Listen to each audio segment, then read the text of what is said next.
Hey guys, welcome to the channel. It's Jack with Stronghold Strength and Conditioning. And today, we're answering the question, why am I not more flexible? But before we get into that, make sure you take a moment and hit that subscribe button so that you don't miss out on future content like this. Every Thursday, I'm putting out new videos showing you how to resolve aches and pains, prevent injuries, and overall optimize your performance as a human and an athlete. And it doesn't get much better than that. So go ahead and take a moment to click that. Welcome to the Stronghold Army. Here we go.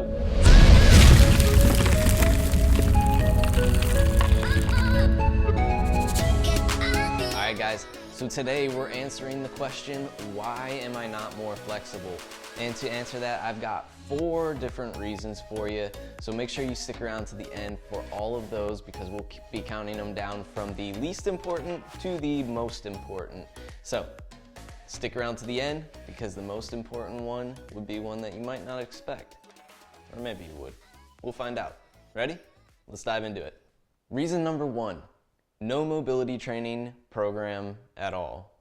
So essentially, I'm not really sure how you found yourself to this video or why you're asking the question, why am I not more flexible, if you don't have any mobility training or stretching program. But if this is you, this is something that we need to be sure that we're adding into our program. One of the biggest mistakes that I see time and time again is that we all focus on the strength and conditioning portion of it, and we're doing things backwards. We don't get the nutrition down in the first place. We don't have any mobility training in there. And then we're expecting the strength and conditioning in our fitness portion to do the work all by itself, when really that's probably the last piece of the puzzle that we really need to be worrying about. We need to have a good base in nutrition. We need to have a mobility training program in.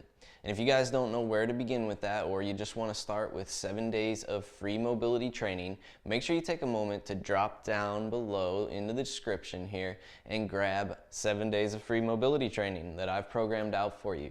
No equipment needed. You can do it right from home. Each of the sessions takes about 15 minutes for 7 days, and it guides you through a little bit of a systematic approach to mobility training that we would want to take to truly address why you're not more flexible. And we're going to get into a few more reasons, obviously, of why you might not be more flexible if you already have a training program. And if you have a training program already where you're doing some stretching and you have that kind of routine and you're asking this question, well, good for you. I'm glad that you have found some consistency with that. But also maybe take a moment to drop by that description and check out that 7 days of free mobility training that you can grab. And it might give you some more ideas as to why, if this video doesn't complete it for you here. But that's it first. If you do not have a training program, you gotta have a training program in there that is focused on improving your mobility, improving your flexibility overall. Flexibility is a component of mobility. I want to be clear on that. So if you're lacking flexibility, it is an overall mobility issue. And we'll show you that in the next few reasons here. Let's keep going. Reason number 2, a poor mobility training program. Okay, so if you have a training program in place that focuses on mobility, or maybe it's just simply stretching, and that's what I would refer to as a poor mobility training program. There's a problem with simply stretching in itself. So if we're only doing stretching, we're only addressing really one component of the overall mobility of our bodies as a whole, which is why we don't see any improvement in the long run. So that one component is we're just looking at the length of the tissues from joint to joint when it comes to flexibility.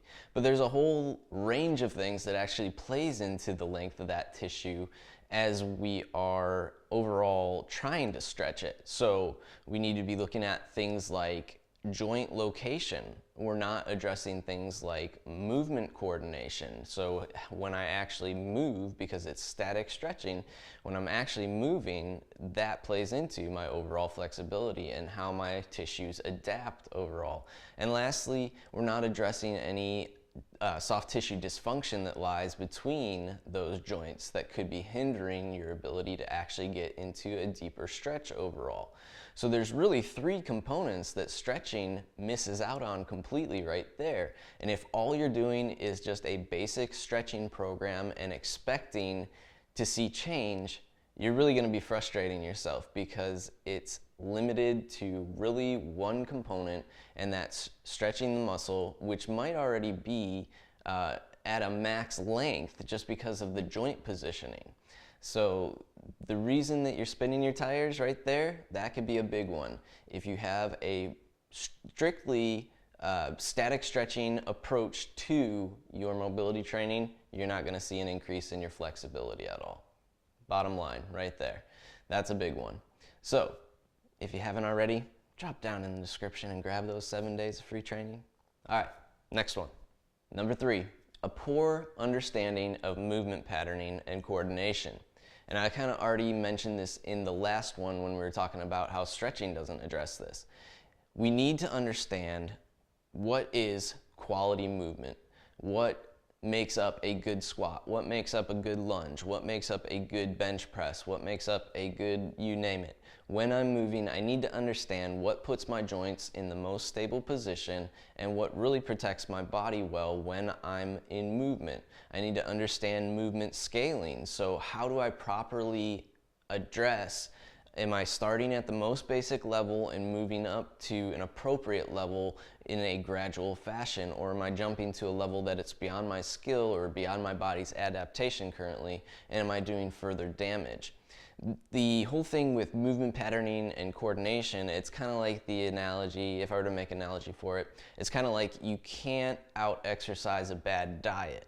So in this sense, we can't out-mobilize the poor movement patterning or coordination. So if we're always moving poorly because we just don't understand what good movement is, then we really are doing ourselves a disservice because we're going to be spinning our tires and that flexibility is never going to change. One of the big things with this is if we have these poor positions over and over again, our bodies are adapting to those. Those soft tissues are adapting to that. Our fascia is adapting to shortened ranges. So if I'm always stuck in flexion of the spinal column at the thoracic range, of course I'm going to lose thoracic extension and kind of adapt to that and lock into that. My body creates what are like faux stabilities to help support those positions that we normally take. But we never really learn how to stabilize in a nice neutral position where our bodies are aligned well, the joints are actually in good positions, and when we can actually establish those good joint positions, it's amazing how quickly you'll see your mobility actually improve and increase because we're turning on all the musculature around the joint. Everybody's doing its job and not just one person carrying the load. It's a team effort, but we got to make sure all the players are in the game. And last but not least, number 4, or is it number 1? Because I said I was counting down, and I don't really remember if I said the right numbers as I was going along here. So forgive me if I got those mixed up. But this one kind of goes in line with what we were last talking about. And movement patterning and movement coordination, but we also have to look at what are our daily adaptation airs. So once again, I kind of touched base on this. And is my nutrition poor? Am I not supplying the soft tissues and the joints with the nutrients that they need to have to actually be rebuilding themselves? And am I in a chronic state of low-grade inflammation or under the radar inflammation that I might not even realize due to the way that I eat? That's a big one. Am I sleeping and recovering properly? Do I actually get in high enough quality sleep, or am I at least getting 6 to 8 hours of sleep where it's something that's sufficient like that?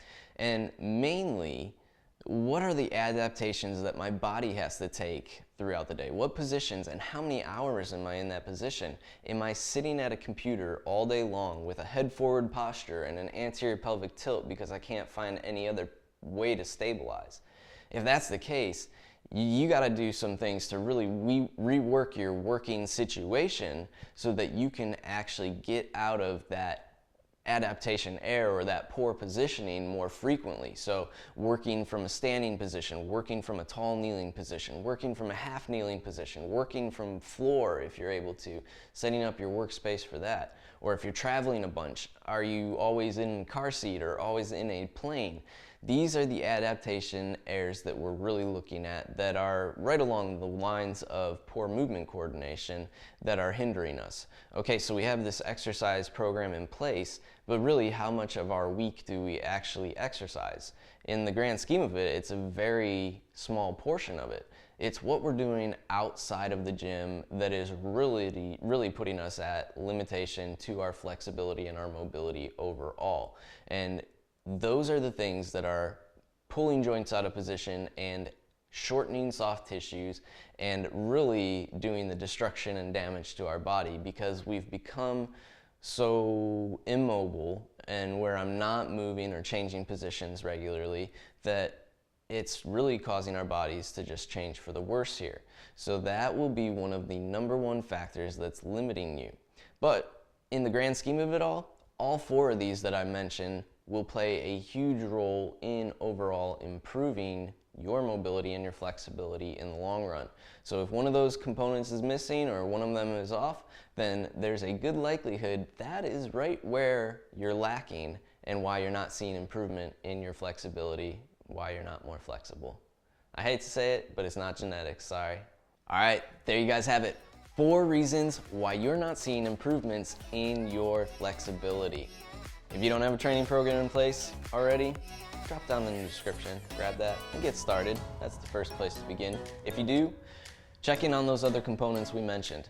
Make sure that you got them all in place and that you understand them. And if you don't, make sure you drop me a question down below in the comments about any of the things that I mentioned here. If you guys like this video, make sure you take a moment, click that big thumbs up down below, and share with a friend, because you know they need to be working on their mobility too. Like I said, it's one of the largest left out components in people's training programs. Focus on that strength, we focus on that conditioning, and then we just leave out the fact that we need to be mobile in the whole thing. And then we wonder why we get injured. Anyway, if you guys have not already, take a moment and click that subscribe button so that you don't miss out on future content like this. Every Thursday I'm putting out videos showing you how to resolve aches and pains, prevent injuries, and overall optimize your performance as a human and an athlete. And you guys should really enjoy that, so jump on it. Welcome to the Stronghold Army, guys. I'll see you next week.